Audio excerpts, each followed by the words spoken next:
Alright, this is how you graph square root and cubed root functions. Alright, square root. The numbers to think of is 1, 4, and 9.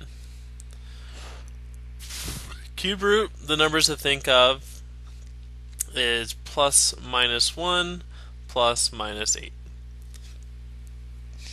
So, this is what you're always going to do. You're always going to find your h first. When it comes to square root, the h is going to go at the top of the XYT chart. So, the h, remember, is always opposite what's on the inside, so this is a positive 4, it's going to be negative 4. Now this is how we get the rest of the numbers. This is where the 1, 4, 9 comes in. First you're going to take negative 4, you're going to add 1. Negative 4 plus 1 gives us negative 3. Okay. The next one, take negative 4 plus 4. That gives us 0. Finally, negative 4 plus 9 gives us 5. After we've done this, we now are going to plug these in. So it's going to be first come the square root of negative 4 plus 4 minus 1. Negative 4 plus 4. Alright, I'm going to bring this down here. So I'm going to do the square root of negative 4 plus 4 minus 1. So that's going to give us the square root of 0 minus 1. Okay, so this comes down here, so it's going to be the square root of 0 minus 1, which means the square root of 0 is 0, so it's 0 minus 1 equals negative 1.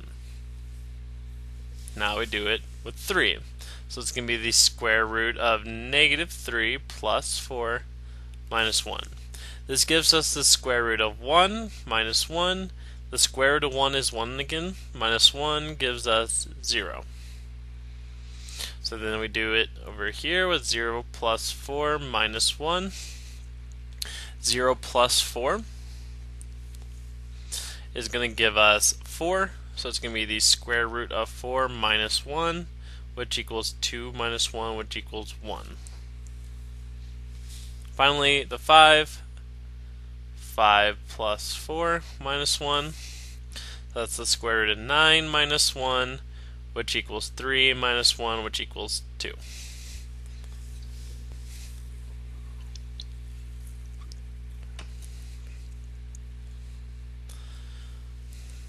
Alright, so first one would be negative 4, negative 1. So I'm going to go negative 4, negative 1. Then it goes negative 3, 0. Then it goes 0, 1. Then it's going to go 5, 2.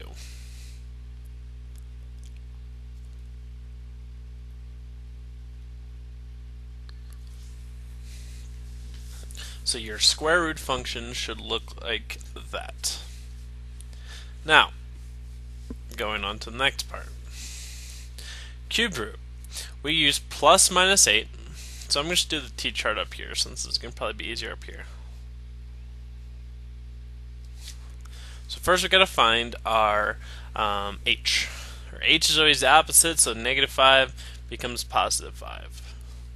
So first we're going to do 5 plus 1, so that becomes 6. 5 minus 1 becomes 4. 5 plus 8 becomes 13. 5 minus 8 becomes negative 3. So now we just got to plug these into the cubed root. So cubed root of negative 3 minus 5 plus 2. Okay, what this tells me it's going to be the cubed root of negative 8 plus 2. So cube root, like square root, is thinking of, instead of square root means 2, so cube root means 3. So what number times itself again equals negative 8? So 2 times 2 times 2. So 2 times 2 equals 4, times 2 equals 8. So our cubed root of 8 would be 2, but since it's a negative 8, it would be a negative 2. So it's going to be negative 2 plus 2, which gives us 0. Now we do that with the rest of them. So it's going to be the cubed root of 4 minus 5 plus 2, which equals the cubed root of negative 1 plus 2. Cubed root of negative 1 is going to be negative 1 times negative 1 times negative 1.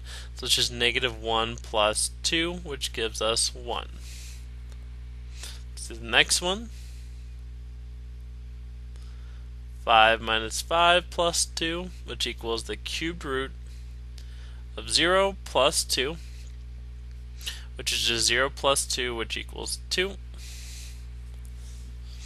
It's going to be the cubed root of 6 minus 5 plus 2, cubed root of 1 plus 2, which gives us 1, 3. And when I'm just going to skip ahead and tell you this is a 4, you'll notice that pattern. It'll just go one above each other. So it's going to be negative 3, 0. It's going to be 4, 1.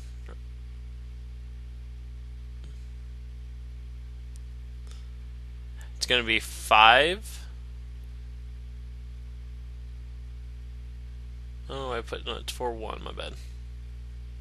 It's 4, 1, 5, 2, 6, 3, and 13, 4. So it should be somewhere right about there. Alright, so your thing should look like an S.